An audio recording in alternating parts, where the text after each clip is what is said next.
Today we're going to remove the Evap Purge valve on this 2013 Ford Mustang GT. Alright, first thing we're going to do is going to go ahead and remove this towel and just set it over to the side. Next we're going to go ahead and unplug the Evap sensor. Then we're going to go ahead and take off those two bolts.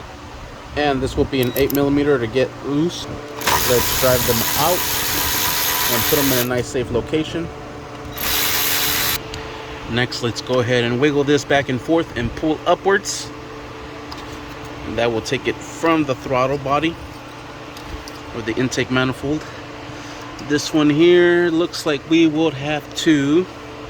Alright, for this one you just pull on each end of the little tabs and it slides out. That will give you access to slide this out here.